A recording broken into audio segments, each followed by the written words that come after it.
Hello everyone, welcome back to Education Express. Now, today we shall start with O.C.M, Organization of Commerce and Management. We have done with 2 chapters of economics. Now let's hop on to our OC subject. Now this subject also has got 80 mark paper. Here you'll have 15 marks objectives and rest is all your theoretical answers. Now, the first chapter over here is with regard to management. The first chapter is with regard to management. Now, first thing, the introduction to any answer in this chapter is not given anywhere. And I want all of my students to write this definition in a breakup form. When we are doing management chapters, actually the chapter's name is Principles of Management, but when we are doing management chapters, first thing you should have idea about management. What is management? Tomorrow many of you will take up the fields of management studies, but you should know what is management. So what is management?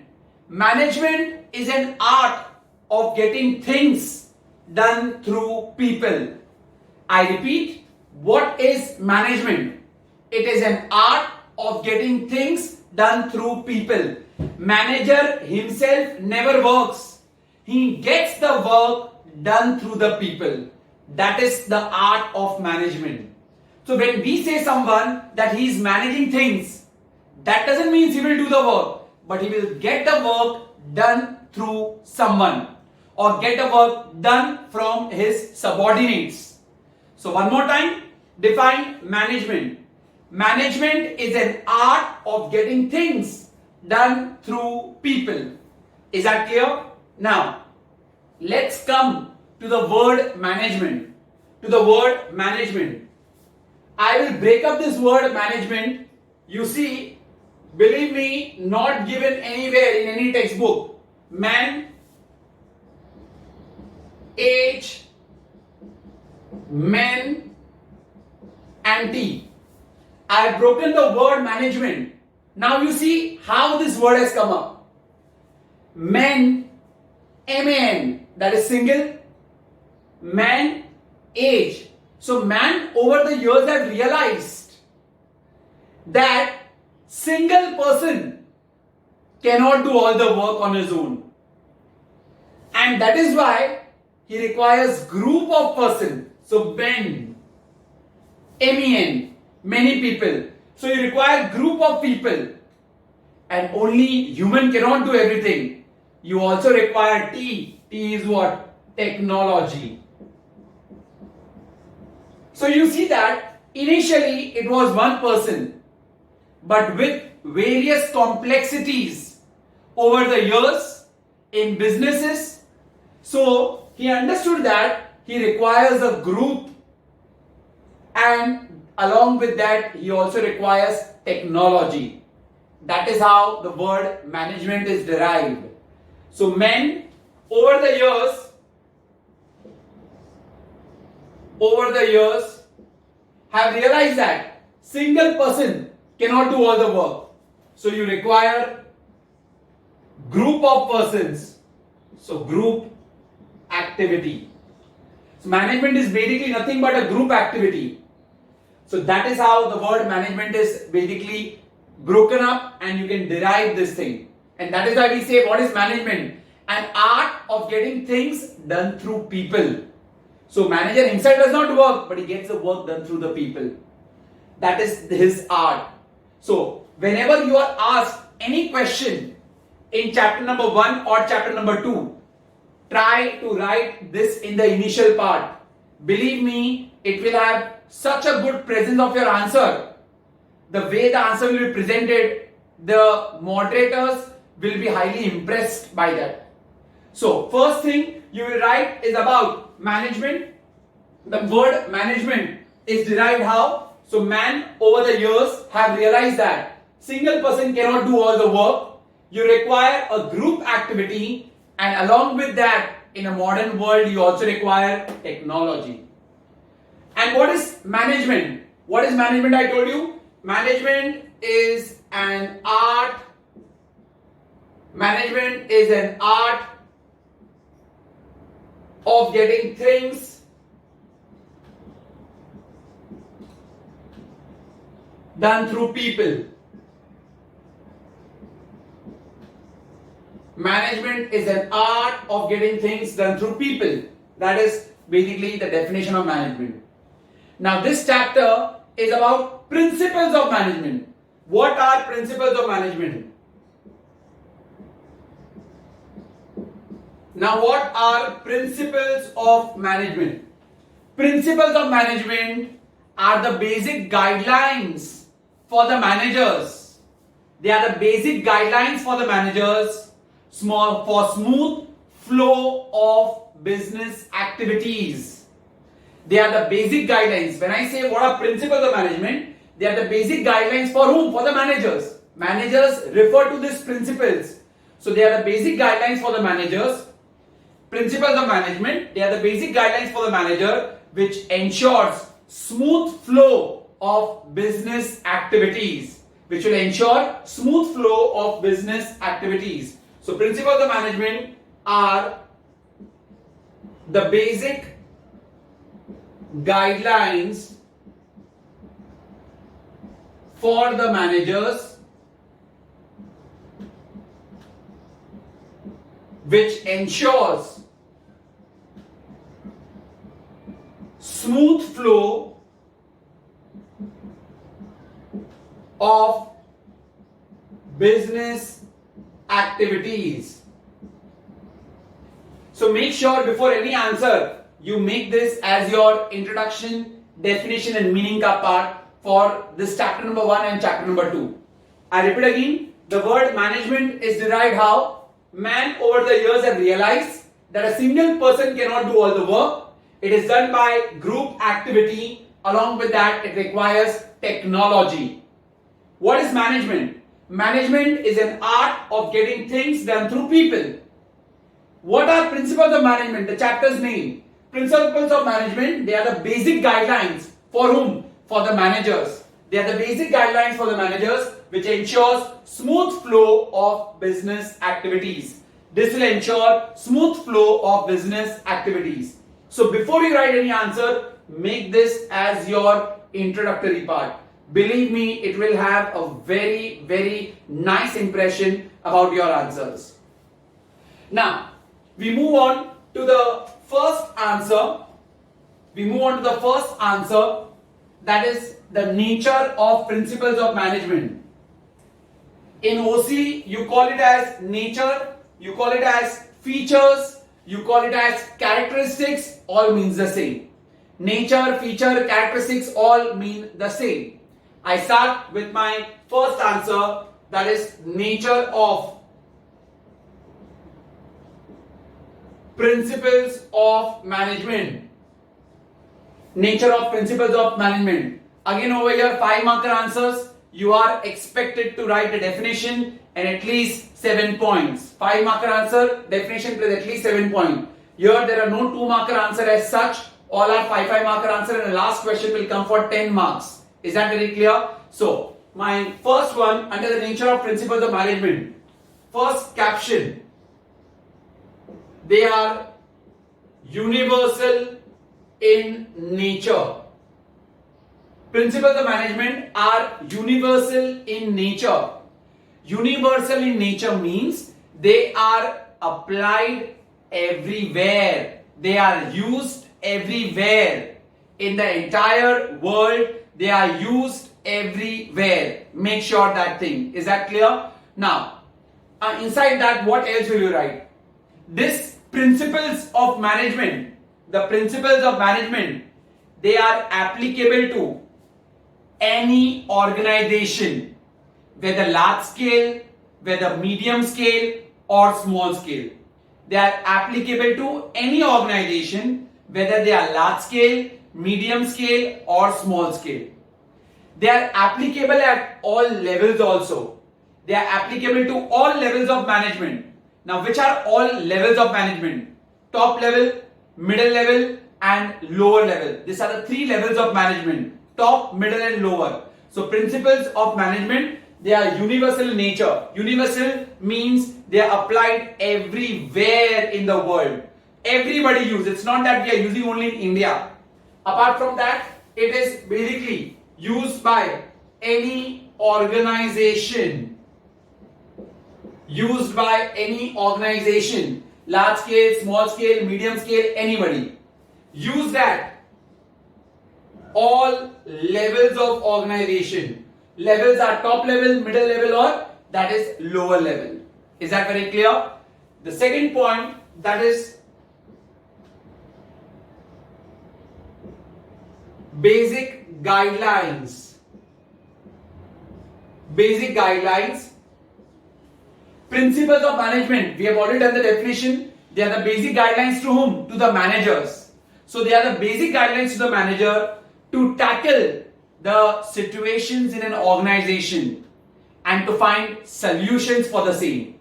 See, any organization, there will be some of the other issues.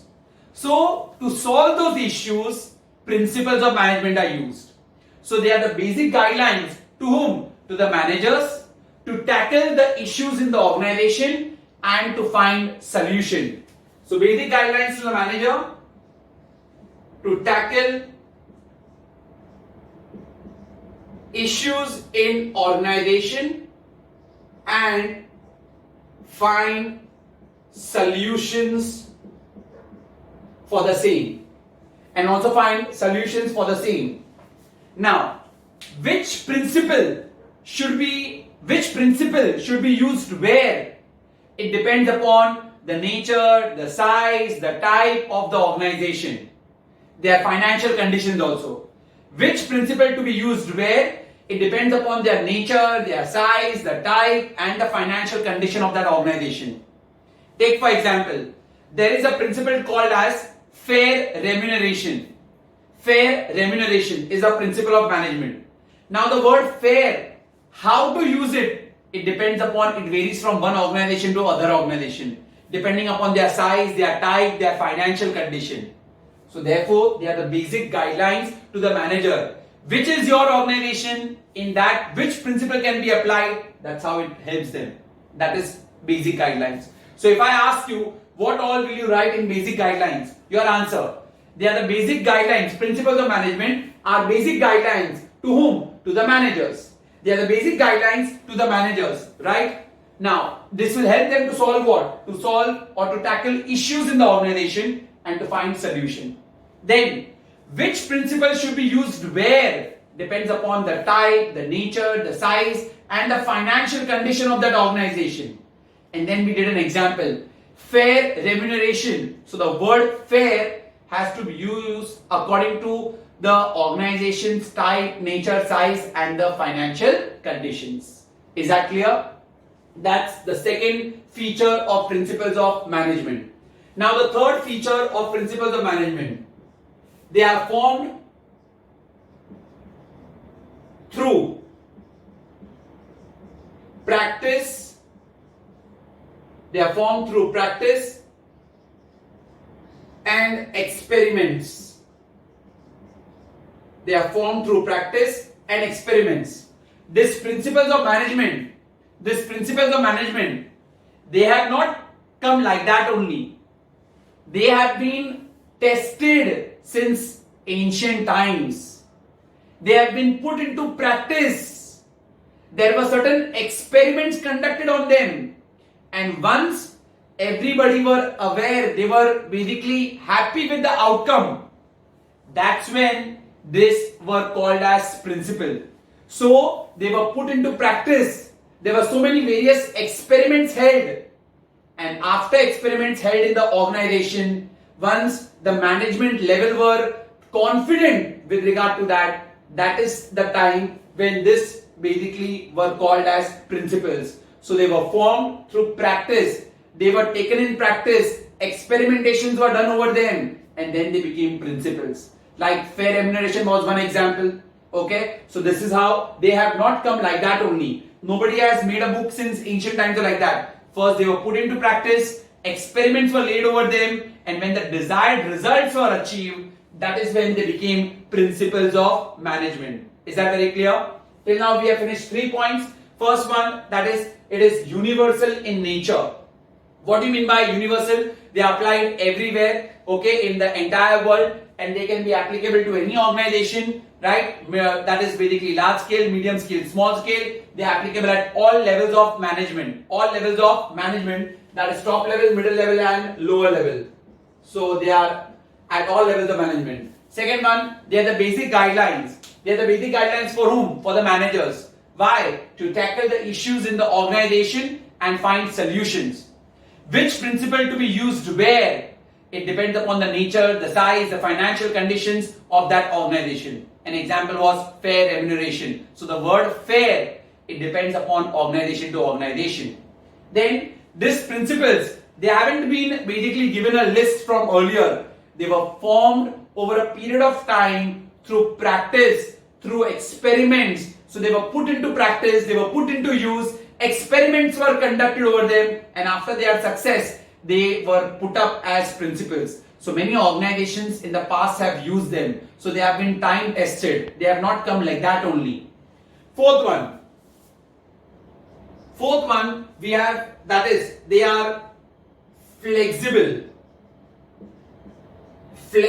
in nature. One more thing I would like to put a point. Now, formed through practice and experiments, I told you now, over the years they are time tested. Right now you see there is so much of Mahabharata being shown, Ramayana being shown. You know, in Mahabharata and Ramayana also there were so many principles which we come to know, and then later on these principles were imbibed in this particular principles of management. So that's what I said. They haven't been formed of late, but over a period of years it has been coming. How you use your religion, how you keep your discipline, how you divide your work, all of those things have been going on, and that's when it is formed. So that was under formed through practice. Fourth one, they are flexible in nature. All the principles of management are flexible in nature. They can be changed according to the needs of the organization. Flexible means can be changed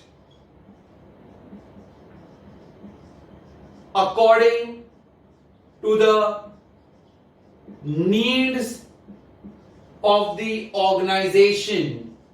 Is that clear? So these principles, they are not rigid. Whatever principles of management are there, they are not rigid. They are very flexible. It can be changed according to the situation. It can be changed according to the situation. These principles can also be changed according to the needs of the organization. So they can be changed according to the needs of the organization. They can be changed according to the situation, and they are not rigid. They are not rigid. That is why they are called flexible. Is that clear? Fifth point, they are behavioral. They are also behavioral in nature. Flexible, now they are behavioral in nature. Behavioral in nature means what? I told you the definition of management. Management is an art of getting things done through people. So, behavioral nature, management is a group activity. Management is a group activity. Management principles. The principles of management, they influence human behavior. They influence human behavior. Is that very clear? They influence human behavior. Very, very important. Management is a group activity. These principles, they influence human behavior. So it's basically how basically the humans, that is the employees, the managers, they get the work done. How do they achieve their goals? That is why they are called behavioral in nature. Because human behavior is not the same. It differs from person to person. And how the management gets the work done out of them, that is why they are called behavioral. So it's a group activity. Principles, they influence human behavior. and they are trying to get the work done from the employees or from the managers to achieve the goals of the organization. To achieve the goals of the organization. 6th point, that is cause-effect relationship. Cause-effect relationship. All principles of management, what they are basically, they are helpful, they are very much helpful to basically find the solutions. They are helpful to find solutions. The principles of management, they are result oriented. They help to find solutions. Okay.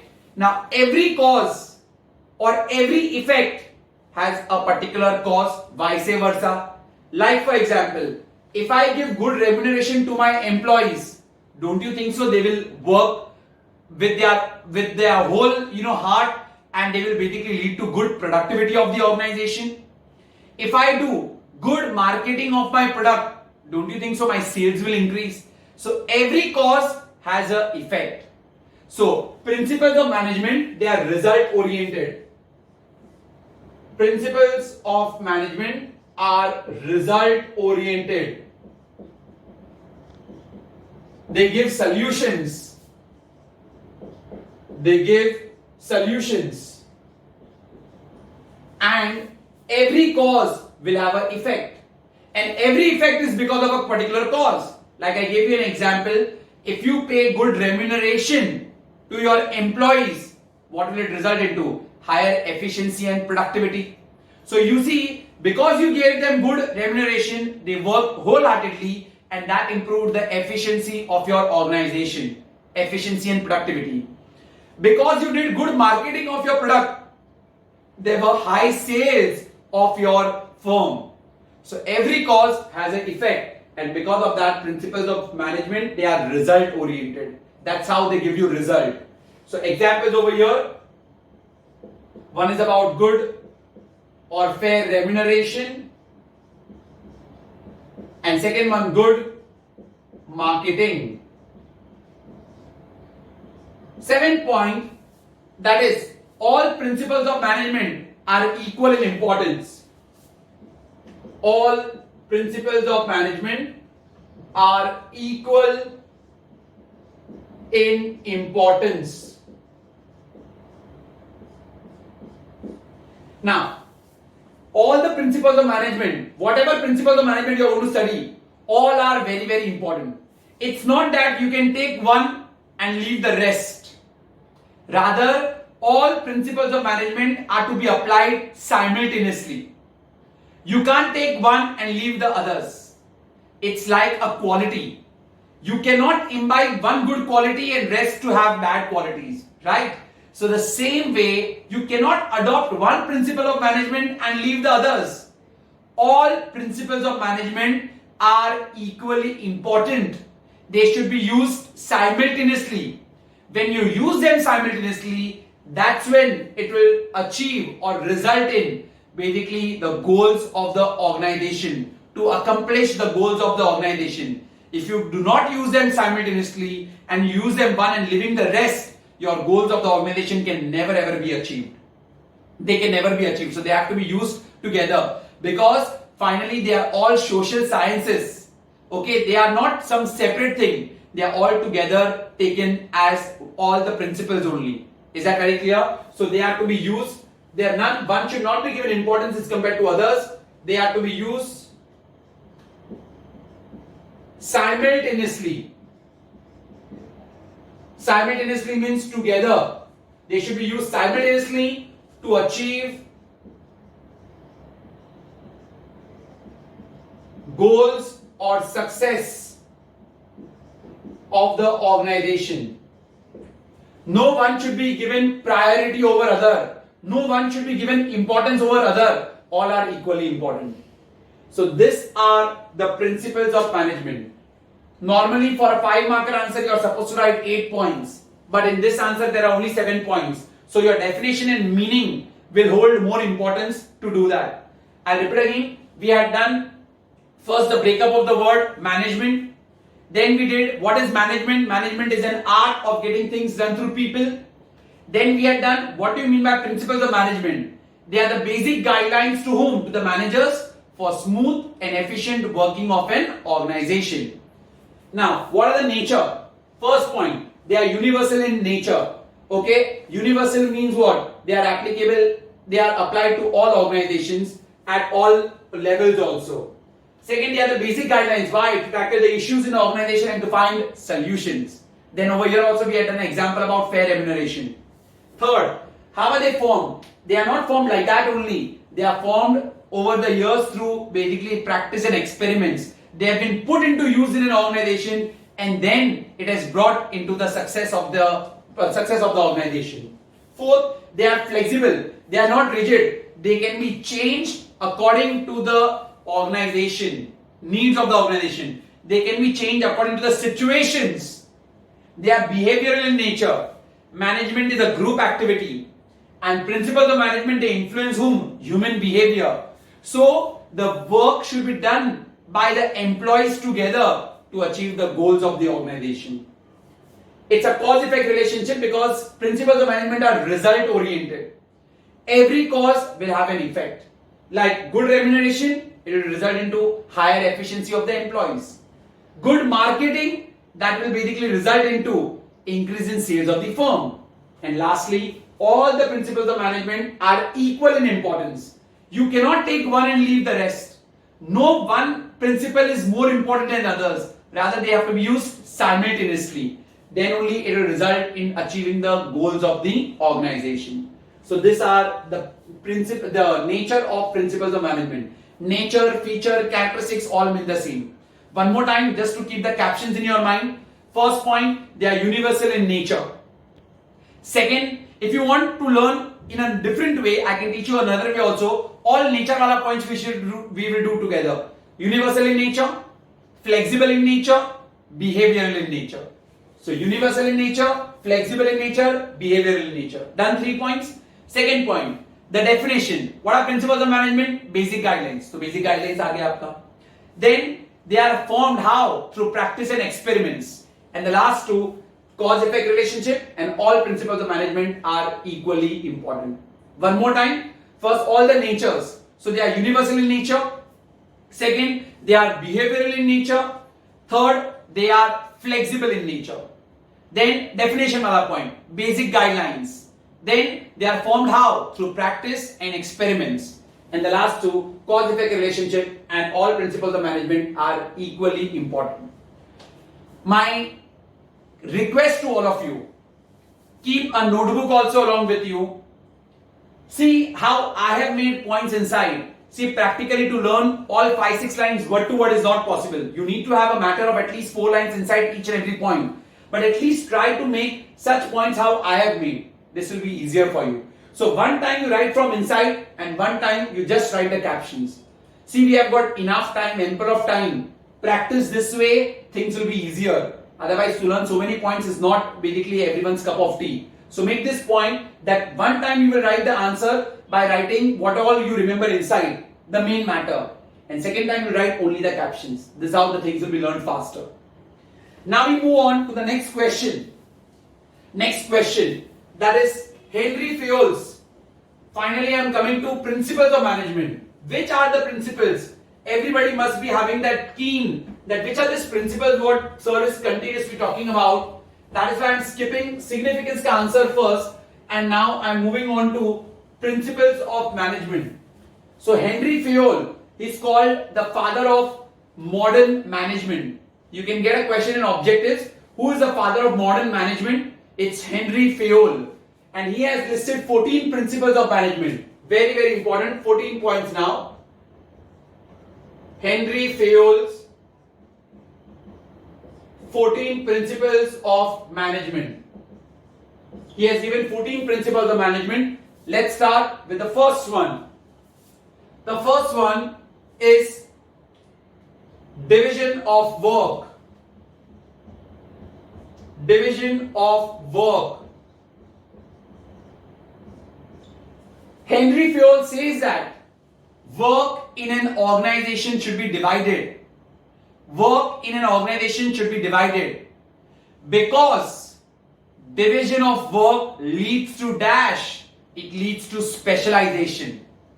Division of work leads to dash. It leads to specialization. See, in an organization, the work is divided into technical work, security work, there is production work, there is storage work, so many different work.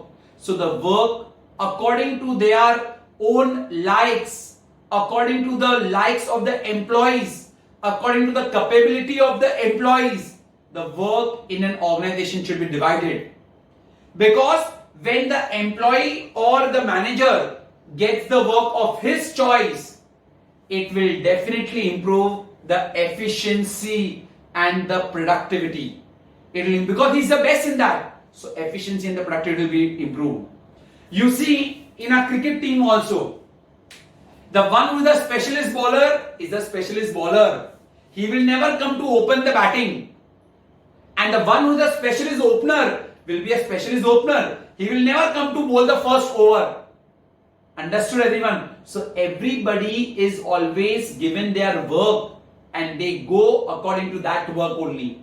That's how basically there is efficiency. That's how the efficiency of the organization increases.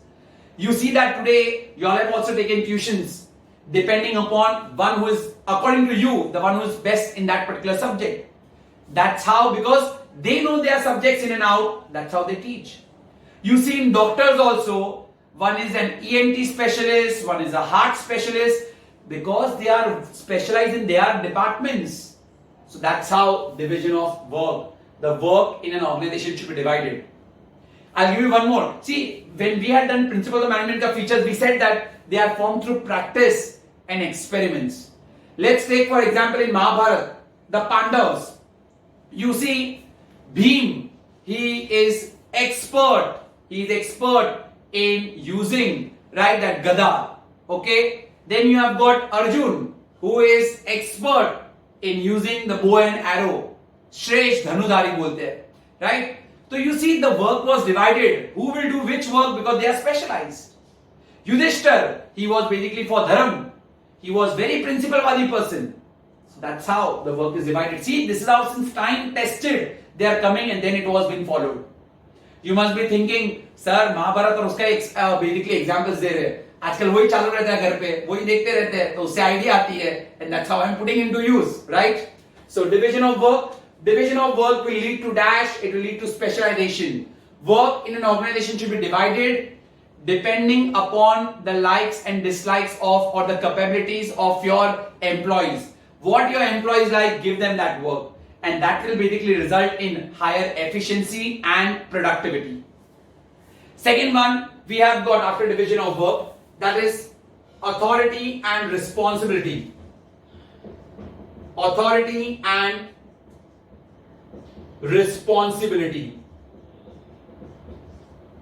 That's the second, Henri Fayol's 14 principles of management. Out of the 14, that's the second one, authority and responsibility.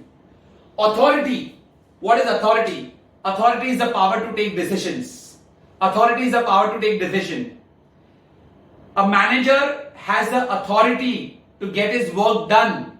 He has the authority to get his work done. Now, along with authority, responsibility also goes hand in hand. If he has the authority to accomplish particular work, and if that work is not over, it will be the manager who will be responsible. Because if the work is accomplished, everybody praises the manager. So likewise, if the work is not done, who is the one who is responsible? The manager. Same way in a cricket team. If the team wins, the captain is lauded for his captaincy. If the team loses, captain cannot hold others responsible. He only has to take the blame. He only has to take the responsibility. That's how we have authority and responsibility. So there should be a proper balance between authority and responsibility. They both go hand in hand. If you have the authority, you are basically responsible also for the same. If you are not basically performing according to that, then that doesn't mean you are going according to the principles. That's the second principle of management. The third one we have as discipline. Discipline. One of the main principles of management according to Henri Fayol is discipline. Discipline has to be maintained in an organization. Employees should adhere to the rules and regulation of the organization. Employees cannot break the rules and regulation, but for that there should be effective leadership. For discipline, there should be effective leadership. If your leader is only indisciplined, you think the employees will basically follow any discipline? Not possible. Same like when I'm taking a class and my class is scheduled at 8:15. If I don't start the class at 8:15 showing you the discipline and punctuality, students may walk in my class anytime. Some may even think, sir bhi to late aate hai. So that doesn't goes well. And that's the reason why the leadership should be effective in implementing discipline. If the leader is not effective, employees will never follow discipline. And if there is no discipline in the organization, believe me, everything will be haywire. Nothing can happen. You can't achieve your goals only. So the foremost objective should be discipline. Fourth point, very important. Unity of command. Unity of command. That's the fourth point. Unity of command means getting orders from one superior. Getting orders from one superior. That is unity of command. Imagine different managers over the head of the employee. Employees are over here, unke upar managers. And all managers give different work to the employees. They will get confused. Whose work to be done first? So unity of command means getting order only from one person. Otherwise, the employees will get confused. And this will affect the productivity of the organization. I'll show you the correct way. It has to be one leader over here. Okay, one leader over here. And there are 3 employees. That's okay. They can all get order from that one person. That's unity of command. But imagine there are 2 heads. And these are the employees. One giving order here, one giving order here. He is also giving order here. He is giving basically order over here also. It will be utter confusion in the minds of the employees. So the employees should receive order only from one person. That is called as unity of command. That is called as unity of command. So they should have unity of command. That's your fourth point. Fourth principle, unity of command. They should receive order only from one person, one manager. And all the employees in an organization, they should know they are immediate superior. See, boss के ऊपर भी एकदम top पे होता है. So every employee, they should know they are immediate superior. Fifth point, unity of direction. Unity of direction. Unity of direction का फंडा is only one simple. One head and he should give one plan. One head should give only one plan. Now imagine if the head in the organization will give different planning style to all the employees. Suppose he has got 5 employees under him, and to one employee is giving this plan to solve the problem, another employee is giving the different plan to solve the problem, another one is giving different plan. All again the employees will get confused. So if there is one head, then there should be one plan only for the entire organization. Different plans will lead to confusion. So here there is one head, one plan. In unity of direction, you should get orders only from one person. Here in direction, see, the manager can show you what to do, how to do. So the manager should not show different ways to different people. Now he should show the same thing. Imagine if I basically keep on telling you in my same batch to 10 people, I say for you there is basically OC 3rd chapter test. For others I say there is OC 4th chapter test. In the same batch only. The students will get confused. Sir is going to take which chapter ka test, 3rd or 4th? So there is no unity of direction. So there should be one plan, one head. Or one head, one plan. That's unity of direction. We have finished the first five. First point, that is division of work. Work in an organization should be divided according to the capabilities, the qualification of the employees, their likes. There are so many different divisions. Technical aspect is there, security aspect is there, production department, sales department, marketing department, so work should be divided. Once your work is divided, you create specialization and that improves the efficiency of the organization. Second one, authority and responsibility. Authority is the power to take decision. The manager has got all the authority of the firm. At the same time, he also has the responsibility. If he has taken up a work and if that work is not done, then he is the only one who is responsible because it was his authority to complete that work.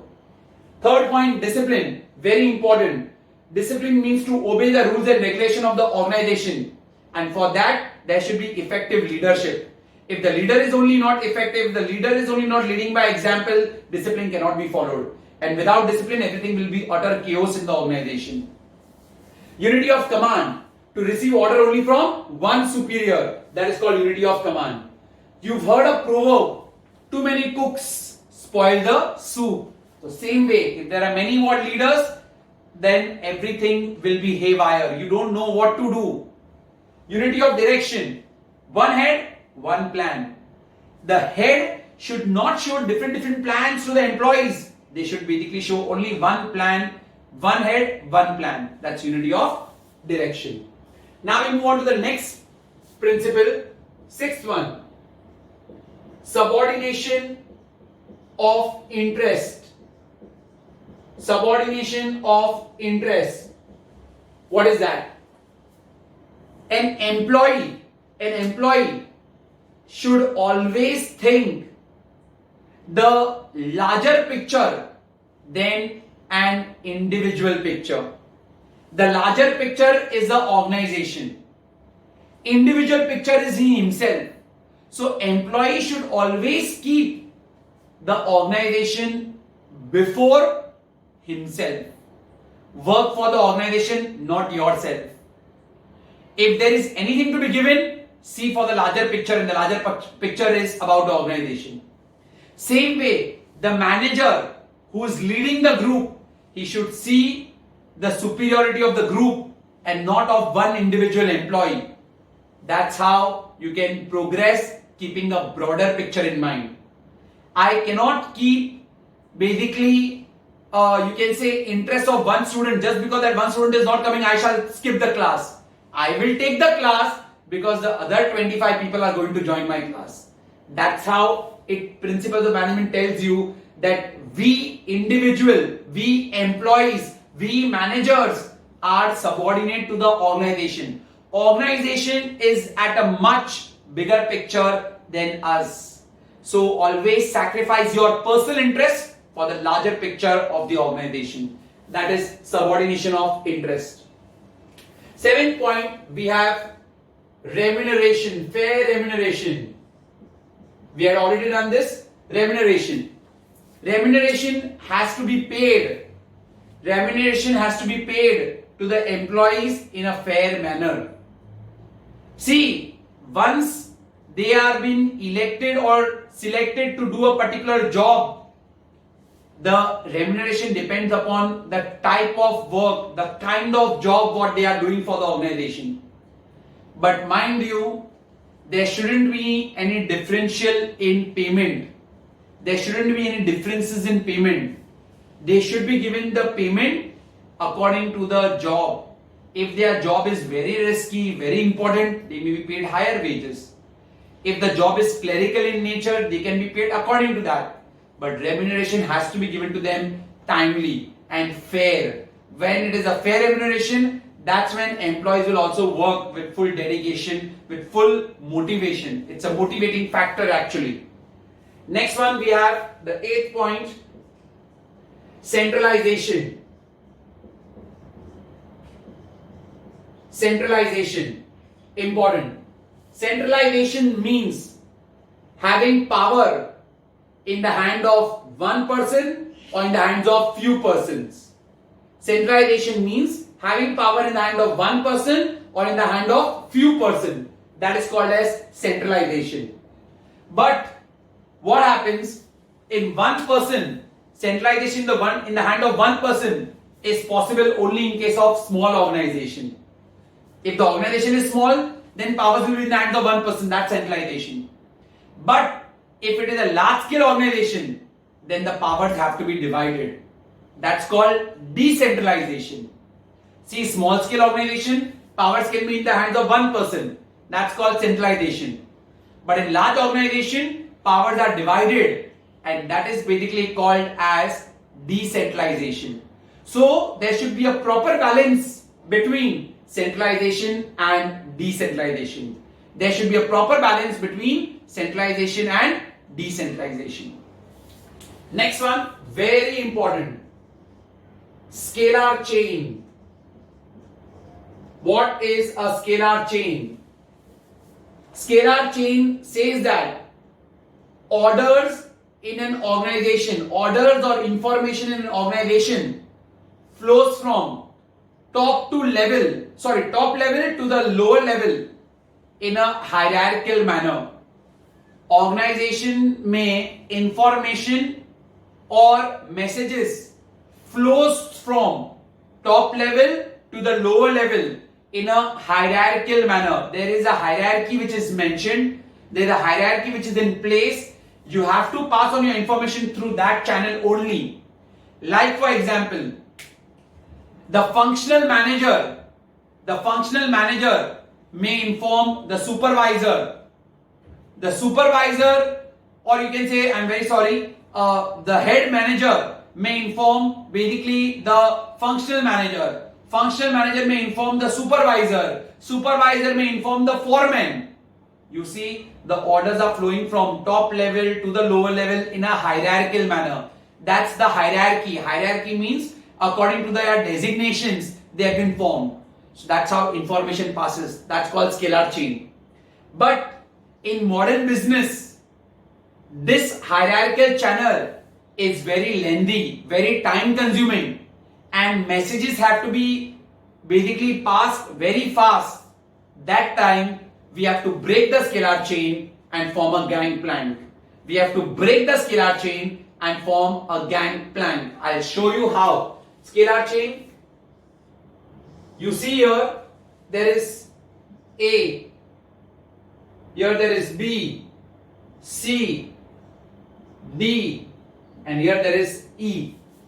So messages flow from A to B, B to C, C to D, and D to E. That's how there is a flow of information in a hierarchical channel. Now this is quite time consuming, very long. But sometimes in modern businesses, information have to be passed very quickly. That's when you have to break this scalar chain and form a gangplank. So when A and E contacts directly, so any level can contact to anyone in times of emergency. That's called formation of gangplank. So you break the scalar chain and form a gangplank. This is called scalar chain. Is that very clear? Very, very important point. 10th point, we have got order. Order. In an organization, the two most important resources are human resource, physical resource. Human resource and physical resource. Very, very important.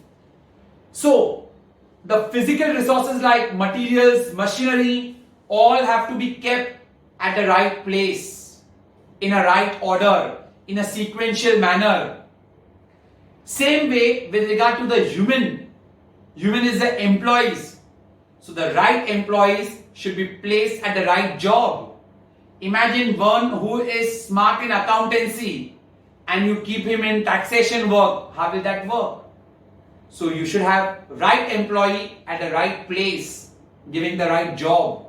So everything in an organization should be in order.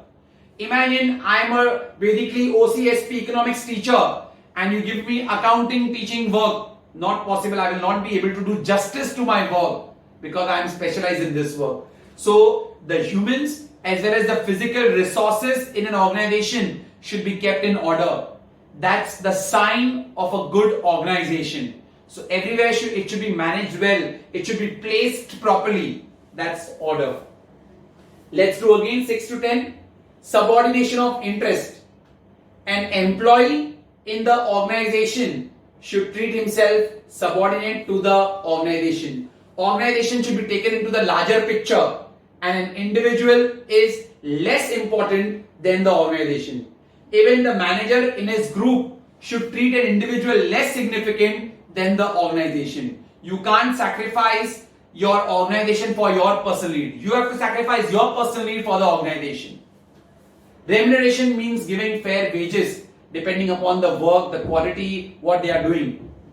Centralization means authority in the hands of one person or few person. In smaller organization, it is in the hands of one person. But in larger organization, it is in the hands of few people. So thus you have to maintain a balance between centralization and decentralization. Scalar chain. Orders flow in a hierarchical manner. The flow of messages, the flow of information goes order-wise, which is very, very time consuming. Like I gave an example, a manager, he basically messages to the functional manager to the supervisor, supervisor to the foreman. It takes a lot of time in reaching the information to the lowest level. But sometimes there is an urgent need of passing of the information to a particular level. That's when you break the scalar chain and form a gang plan. So in example A and E, it's formed. A and E are having a communication, that's breaking of the scalar chain through gang plan. And order, we have about human resources and the physical resources. They both have to be kept in place at proper time. Next one, we have the 11th point. The 11th point is with regard to principle of equity. Principle of equity. Now, equity means everybody should be treated fairly in an organization. Everybody in an organization should be treated fairly depending upon their work, what they are doing. Now, when you are paying wages also to the workers, you see that if there are two different departments, production department, sales department, but an employee is at the same designation in both the department. If the employee is in same designation in both department, both the employees are different. Here is holding the same designation in production department, and Mr. B is also holding same designation in sales department. That designation is same now. That means they should be treated equally. That's equity. So they both should be given same wages. You can't argue on the fact that one is from the production department and one is from the sales department. Department भले अलग हो, दोनों का designation same है ना, they should be treated equally. Men, women, they are given the same work na, they should be treated equally. That's principle of equity. The 12th point, we have stability of tenure. Stability of tenure. Tenure means, that is the term. While you are recruiting the employees, they should be given permanent jobs. Never keep your employees temporary. Never keep your employees temporary. Keeping the employee temporary is basically an insult to them, and it will affect the efficiency of the organization. It will affect the efficiency of the organization. See, when you don't give somebody permanent job, why will he work with wholeheartedly? He knows that he may be thrown out anytime. So why should I work with full dedication? So, stability of tenure. Never keep your employee temporary. Give them permanent job. That because when they are permanent, that's when basically the productivity and the efficiency is high. That's stability of tenure term. 13th point, initiative. Initiative is basically to lead by an example. Who should lead by an example? The manager. And innovativeness should also be included in initiative. Innovative means basically a new way to solve a problem, if there is any. And the manager should always welcome the innovativeness of the employees. That's when the employee will feel that they are also a part of the organization. So that's how initiative should be taken. So if the manager takes an initiative in accepting the ideas of the employees, that is initiative with innovativeness. And lastly, 14th point, esprit de corps. Esprit de corps, that is unison is strength. That is unity is strength. All the employees and the managers in an organization should be unitedly. That's when synergy will be created. Synergy is teamwork, togetherness. Both should be proud, the manager and the employee. Both should be proud of each other's achievement. Managers should accept the ideas of the employees. Employees at the same time should also follow the instructions of the manager. When unity is there, when synergy is there, that's when the goals of the organizations can be achieved. That's when the organization can be at the pinnacle. That's when the organization can understand all their needs and wants. All their needs and wants, that's when they can do. That is the fourth point over here, esprit de corps. So, principle of equity, treat everyone equally. Stability of tenure, that is about term, to never give them temporary jobs. Initiative, that is accepting by innovativeness. And esprit de corps is unity, strength, that is they all should be united together, management and employees. So these are the 14 principles. Take their names once again. Which are the 14 principles? This can be seen in day-to-day business activities also. You all also can follow them in your day-to-day life routine also. We have division of work, authority and responsibility, discipline, unity of command, unity of direction. Both are very, very important. Ones which I am marking with star, make sure that you are basically learning them from inside. Subordination of interest, remuneration, centralization, scalar chain, very, very important. Order is about human resource and physical resource. Principle of equity, you treat all your employees equally even though they are at different departments, but if they are at the same designation, same way. Stability of tenure is giving them permanent job. Initiative is leading by an example with innovativeness, and esprit de corps is unity is strength. Very, very important. So the 6 which I have marked, you see them, you learn them very thoroughly from inside. Others, you can basically write little in your own words.